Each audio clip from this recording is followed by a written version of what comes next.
श्रावण महीने में मंगलवार के दिन मंगला गौरी का व्रत होता है। मंगलवार 16 वस्तुओं का दान दिया जाता है। 16 सावन के मंगलवार से। श्रावण महीने में जितने मंगल पड़ते हैं वो मंगला गौरी के। आप लोगों के इधर होते कि नहीं होते? कितने लोग करते हैं? जरा हाथ उठाओ। इधर नहीं होते, शायद आप करते हैं, इधर होते नहीं होंगे, हमको जहां तक उम्मीद है। बाबा जी सावन के महीने में मंगला गौरी व्रत होते हैं। मंगला गौरी का, हाँ यहाँ अष्टगौरियां हैं। हाँ मंगला गौरी का भी मंदिर है यहाँ पर, बिल्कुल सत्य है। हाँ तो मंगला गौरी व्रत होता है बाबा जी, जो सावन के महीने में मंगलवार के दिन किया जाता है। हमने पूछा है, इधर साइड होता नहीं है क्या पता। मंगला गौरी व्रत जिसमें 16 चीजें दान दी जाती हैं। कभी 16 वस्तुएं दान दी जाती हैं, उसे मंगला गौरी व्रत कहते हैं। मंगलवार के दिन होता है, इसीलिए अब की बार जो सीहोर की जो कावड़ है 25 अगस्त की, वो मंगला गौरी व्रत भी पूर्ण होगा। प्रदोष भी उसी दिन है, भोमवार मंगलवार भी उसी दिन है। इसीलिए वो उस कावड़ का नाम हमने कामना कावड़ कहा। कामना कावड़ ये कि जिस कामना से हम देव अधिदेव महादेव को प्रदोष की कावड़ का जल माँ सीवन का भरकर कुबेर भंडारी को चढ़ाएंगे, बाबा कुबेर भंडारी हमारी कामना को पूर्ण कर देगा। क्योंकि मंगला गौरी व्रत का विराम भी उसी दिन होता है। मंगला बाबा देव अधिदेव महादेव, जिनको दुनिया के लोग केवल साधारणता में ही जानते हैं, पर दुनिया के जितने दुख हैं, दुनिया के जितने कष्ट हैं, दुनिया की जितनी तकलीफें हैं, बाहर का बेड़ा, दुनिया की जितनी तकलीफें हैं, दुनिया का जितना कष्ट है, अगर उस कष्ट को कोई मिटा सकता है तो वो केवल देव अधिदेव महादेव ही मिटा सकता है। केवल शिव, केवल भगवान देव अधिदेव महादेव, भगवान शंकर ही मिटा सकते हैं। बस एक तरीका शिव को रिझाने का, एक तरीका भगवान शंकर को मनाने का होना चाहिए।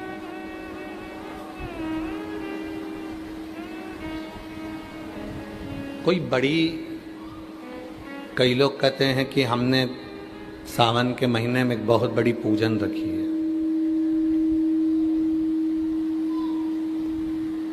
बड़ी पूजा और छोटी पूजा में क्या अंतर होता है? देवता में पूजन में कोई अंतर नहीं होता, पूजा में कोई अंतर नहीं। आप जिस समय हृदय से भगवान को जो दे रहे हो और प्रेम से उसको जो रिझा रहे हो, वो सर्वस्व है। आप सबको मालूम होगा कि जिस समय पर शिवजी ने विष पिया था,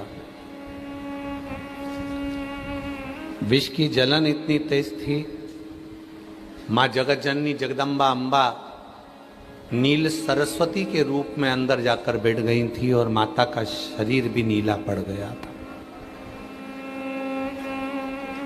आज भी जो बच्चे जिद्दी हो जाते हैं, बहुत ज्यादा जिद करते हैं, तो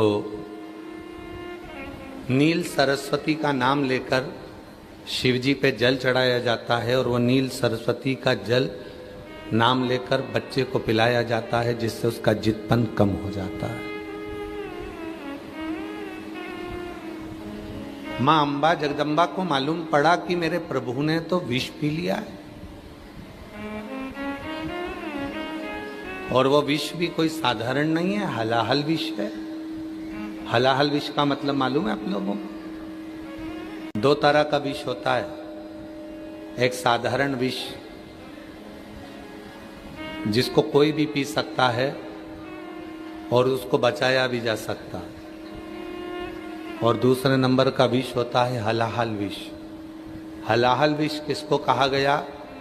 कहते हैं पूरी सृष्टि के जितने जहरीले जीव जंतु हैं उन सारे जहरीले जीव जंतुओं का विष निकलवा लो, उस विष को अग्नि में पका लो, अग्नि में पकाकर उसका अर्क निकलवा लो, उस अर्क को भी और पका लो, पकाकर उसका और अर्क निकालो। ऐसे कौटी कौटी अर्क जब इकट्ठे हो जाएं तो वो विष जो बनता है वो हलाहल विष कहलाता है। मंथन में जो विष निकला वो साधारण नहीं था।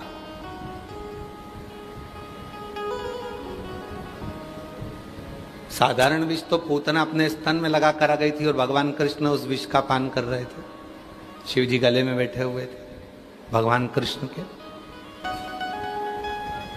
साधारण विष तो राणा ने मीराबाई के सामने पहुंचा दिया था। साधारण विष तो नरसिंह मेहता जी के सामने उनकी भाभी ने भेज दिया था। साधारण विष का प्रयोग कहीं पर भी हो सकता है, पर हलाहल विष का प्रयोग कहीं नहीं हो सकता। हलाहल विष केवल एक ही बार निकला है और एक ही बार पिया गया है, और भगवान शिव ने देख लिया था कि यह विष पीना कोई साधारण नहीं है, ये गले में पहुंचेगा और मेरे प्राण छूटेंगे।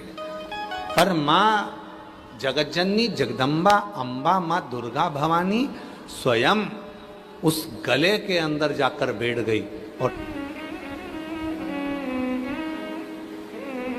कंठ से शिव के। सरस्वती माता अंदर से देख रही हैं कि वासुकी ने गला शिव का लपेट लिया है, जिससे उनको विष की जलन ना हो, विष की तपन ना हो, विष का कंठ का जलन ना हो उनको। शिव जी का कंठ जल रहा है, नील सरस्वती अंदर है, वो भी नीली पड़ चुकी हैं। सर्प वासुकी लपटा, वो भी नीला पड़ गया, वो भी नीला। शिव महापुराण की कथा कहती है तब वासुकी नाग ने चिंगाड़ा, इतना तेज वासुकी नाग फुनकारा, उसके नील शरीर में से, लोग कहते हैं नीला नीला अंबर कितना सुंदर, उस नीले अंबर के अंदर का दर्द कौन जानेगा। जब वासुकी नाग ने अपने फण पूरा की पूरा नीला हो चुका था, वासुकी नाग भी नीला हो गया था, तब वो वासुकी नाग ने अपनी फुनकार दी और फुनकार इतनी तेज थी कि अंबर भी नीला पड़ गया था। आपके बच्चे यदि आपसे पूछें कि माँ ये अंबर नीला क्यों है, तो आप बताना कि यह कोई साधारण नहीं है, शिव की शक्ति का प्रतीक है। बोल बम का नारा है। वो वासुकी नाग जो गले में लपटा हुआ था वो नीला पड़ गया था, उसकी फुनकार से ही अंबर नीला हो गया। वासुकी, अब शिव जी को अब जहर का असर नहीं था, सरस्वती मैया भी बाहर निकल चुकी थी, मां अम्बा बाहर आ चुकी थी, और जब वासुकी नाग एक कोटर में जाकर पड़ा हुआ था, तब मां अम्बा रोज भोजन बनाकर तैयार करती थी और वो वासुकी नाग को ले जाकर देती थी। शरीर बेकार हो गया।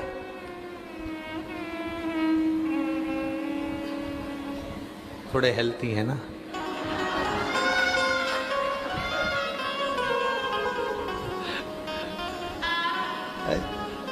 अब बाबा जी तो अपनी बॉडी एकदम फिट रखते हैं, क्योंकि कई बार कोई आता है तो फिर वापस नीचे आना पड़ता है, फिर दर्शन करने जाना पड़ता है। और इनका तो सतुआ बाबा जी का तो जो आश्रम है वो भी थोड़ा ऊंचा है, सीढ़ियों पे चढ़कर, तो बार बार जाना फिर आना, फिर जाना फिर आना, तो ये बॉडी मेंटेन रहती है। अब यहाँ तो क्या है, वहाँ से आए, यहाँ आए, कथा बाची, फिर अपने कमरे में चले गए। हम तो किसी से मिलते भी नहीं है।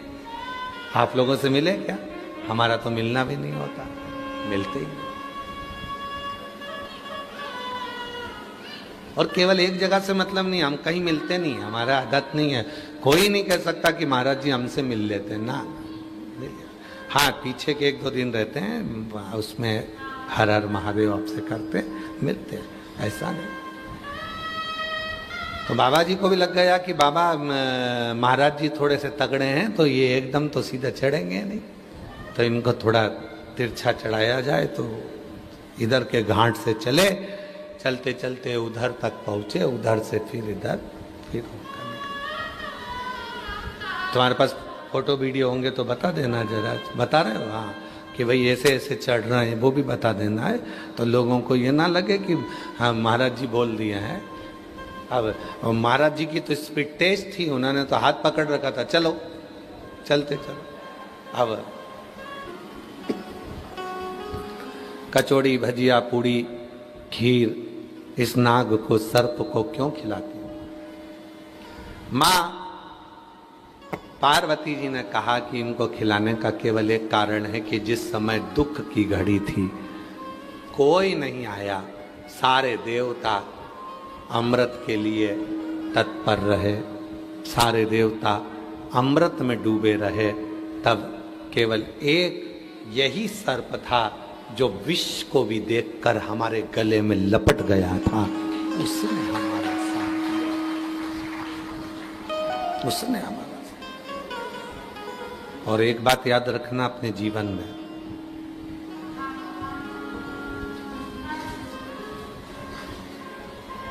जो दुख में तुम्हारे साथ में खड़ा है उसको जिंदगी में कभी भूलना मत, कभी मत भूलो।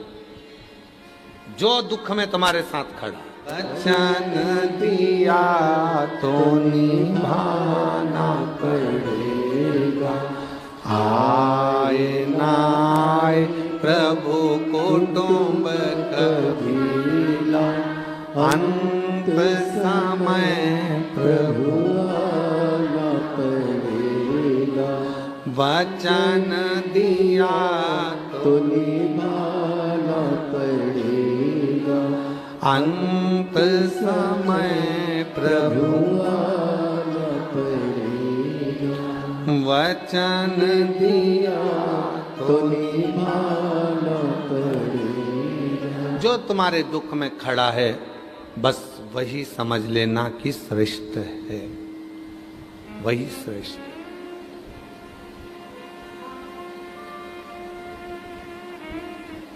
चार जगह पर जो तुम्हारे साथ खड़ा मिल जाए समझ लेना कि वो तुम्हारे लिए श्रेष्ठ है। पहला, अदालत में जो तुम्हारे लिए खड़ा मिल जाए समझ लेना श्रेष्ठ है।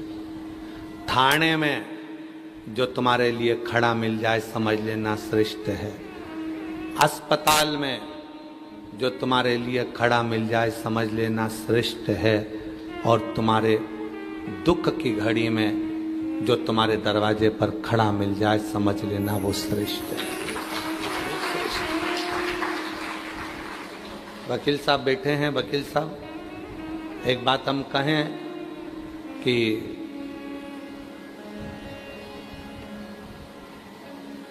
आपने भी देखा होगा जब अदालत में कोई केस पहुंच जाता है तो अपने साथ छोड़कर भाग जाते हैं। बोलो सही है कि गलत? थाने में कोई केस पहुंच जाता है तो अपने भी छोड़कर भाग जाते, अपने ही छोड़ दो बेटे। आपने देखा होगा, आप तो वकील हैं और दिल्ली जैसे कोर्ट में आप वकालत कर रहे हैं, तो जितने अपने होंगे वो सब छोड़ दो। तुम्हारी फेसबुक आईडी पर कितने लोग जुड़े हैं? अगर हम तुमसे पूछें तो कोई कहेगा 4000, कोई कहेगा 5000 जा चुका है, ये शांत हो चुका है, ये पूर्ण हो चुका है। तो कोई नहीं आने वाला, कोई नहीं। फेसबुक पर दोस्त बनाओ, इंस्टाग्राम पर दोस्त बनाओ, व्हाट्सएप पर दोस्त बनाओ, पर छोड़ दिए बस तेरा सहारा काफी है। मैंने सारे सहारे छोड़ दिए बस तेरा। सेट करो आवाज, सेटिंग नहीं। काफी है। मैंने सारे दवारे छोड़ दिए, बस तेरा दवारा काफी है। मैंने सारे दरवाजे छोड़ दिए, बस तेरा दवारा काफी। वो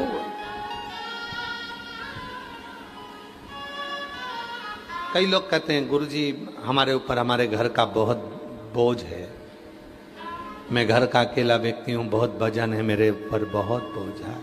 मेरी माँ, मेरे पिता, मेरे भाई बहन का पूरा वजन मेरे ऊपर ही है। हम उनको कहते हैं तुम किस्मत वाले हो, किस्मत वाले हो। आज हमने देखा जब बाबा जी नाव लगवाए तो चतुर्वेदी जी अपन लोग नाव से जब जा रहे थे तो नाव वाले ने क्या कहा था कि इधर वजन ज़्यादा है, इधर साइड हो जाओ। हुए वजन इधर का इधर हो गए। फिर हमने देखा कि एक नाव खाली भी थी और जो नाव खाली थी वो कहीं इधर जा रही थी, कहीं उधर जा रही थी, कहीं इधर जा रही थी। जिस पे वजन था वो एकदम अपने रास्ते पर जा रही थी। अब कई लोग कहते हैं गुरुजी भगवान ना जाने सारा वजन मुझ पे डाल दिया, माता पिता का, भाई बहन का सारा वजन मेरे ऊपर है। हम कहते हैं तुम किस्मत वाले हो, जिसके मस्तक पर वजन होता है, बोझ होता है, वो कभी अपनी दिशा से भटकता नहीं है, वो अपनी दिशा पर चलता है, वो अपनी दिशा पर चल रहा है, वो दिशा से भटकता है। बेटी कहती है मेरे मायके का मेरे पास बोझ है, मैं कहता हूं बेटी तुम साधुवाद के पात्र। बहुएं कहती हैं मेरे पास मेरे सास ससुर का बोझा है, हम कहते हैं तुम किस्मत वाली हो जो तुम्हारे ऊपर बोझा, तुम दिशा से। तो इंटरव्यू में कहा गया था कि आपके ऊपर पूरे उत्तर प्रदेश का भार है, आपके ऊपर पूरी उत्तर प्रदेश का भार है, पूरी उत्तर प्रदेश का। और ये पूरी उत्तर प्रदेश का भार आपके ऊपर है बाबा जी। तो उत्तर प्रदेश शासन के यशस्वी मुख्यमंत्री जी योगी जी ने कहा है तो लक्ष्य निश्चित हो जाता है भार। इसीलिए शायद भगवान देवादिदेव महादेव भगवान शंकर अपने लक्ष्य से कभी हटे नहीं है, भगवान शिव अपने लक्ष्य से कभी हटे नहीं। क्यों? क्योंकि सारे देवता देव कहलाते हैं और मेरा देव अधिदेव ने यज्ञ करे हैं, देवताओं ने जितने यज्ञ करे हैं उन सभी यज्ञों का पुण्य फल मेरे शिव ही देते हैं। शिव ये हल्का नहीं है। एक कथा शिव महापुराण में श्रवण करने को आती है महिषासुर के बेटे की।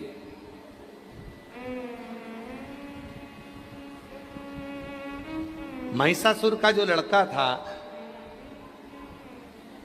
वो बड़ा विद्वान था, बहुत चतुर था। लोग कहते हैं महिषासुर का लड़का इतना विद्वान। महिषासुर के लड़के का नाम क्या था? गजासुर। क्या नाम था? गजासुर। तो महिषासुर के लड़का गजासुर इतना विद्वान था, इतना विद्वान था कि उसकी विद्वत्ता इतनी प्रबल थी कि वो स्वयं देवता भी उसकी विद्वत्ता के आगे शून्य हो जाते थे। इतना विद्वान था वो महिषासुर का लड़का गजासुर, इतना भी।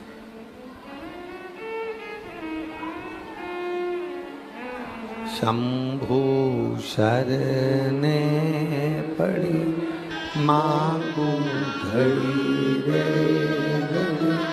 दुख काटो दया करी दर्शन शंभु शरणे पड़ी मांगू घड़ी रे दुख काटो दया करी